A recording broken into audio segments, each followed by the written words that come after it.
Well, gentlemen, dominance was usually the word that we have used for the Boston Celtics this postseason. The Mavericks were absolutely dominant in this Game 4. Stephen A. Smith, Kendrick Perkins, Paul George, Michael Wilbon. I'm Malika Andrews. Stephen A., I'm going to start with you here.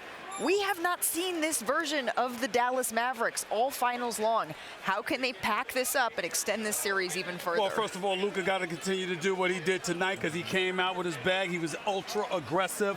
Kyrie Irving was the perfect sidekick in terms of getting to the basket, making things happen. Knowing Porzingis wasn't in the lineup. Collectively, their defense, they were shutting off lanes, weren't allowing anything. Forcing Boston to engage in one-on-one activity. It wasn't going to work tonight. Boston was absolutely positively atrocious offensively. Their leading scorer was Jason Tatum. He was a virtual no-show. Jaylen Brown, a virtual no-show, along with everybody else.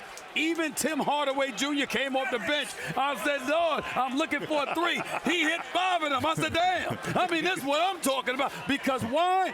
That elevates his level of confidence, puts Boston potentially on its heels. Monday night, you got an opportunity to lick your wounds. Look at this, see what happens. As players, I mean, if you have just had your butt kicked like the Boston Celtics just did. I mean, they really did. My dad would call that a good old-fashioned butt whooping, and he would use a different word. How do you rebound from something like that, PG? You fight back. I thought that's what Dallas did. They fought back. They had moments throughout the game where I saw J. Kidd did some things to kind of junk up the game. Yeah. Sent some double teams early to Jaylen Brown when he crossed over half court. They definitely did some things to kind of mix it up, which you got to do at this point. Try anything. Something worked tonight. Yeah. Dallas found a rhythm and picked up the win. You know what? When it comes down to the Celtics, I'm going to call it out. Jason Tatum and Jaylen Brown was on a different mission than their team mission. And they played selfish basketball. The energy is always, good energy is always going to find the players. The basketball is going to find good energy. And tonight they did not do that. I think they had a total of combined 3 assists. The other side of things, Derek Lively, at home, back-to-back double-doubles. Came out, hit a 3, but his intensity, right, his motor coming in off the bench, he's been fantastic. PG called it out pregame about getting the bigs involved. I think he's been the unsung hero in this Game 4 and in the Game 3. Perk called it out before the game when he said Dallas was going to win this game.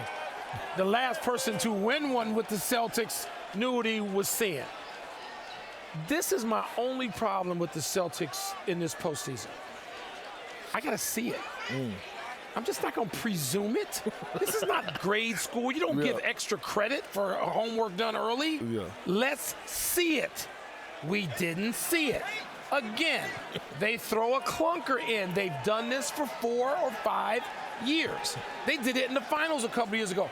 I'm not ready to go out yet and say Dallas is going to win this series. I'm not. Oh.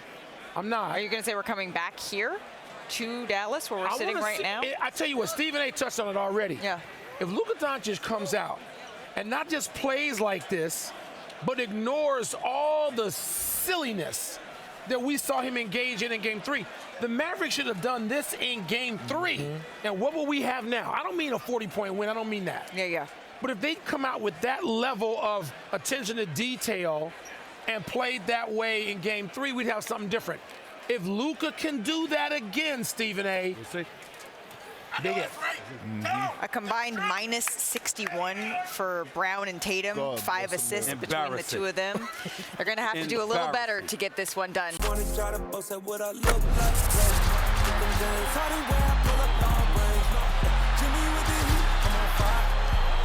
NBA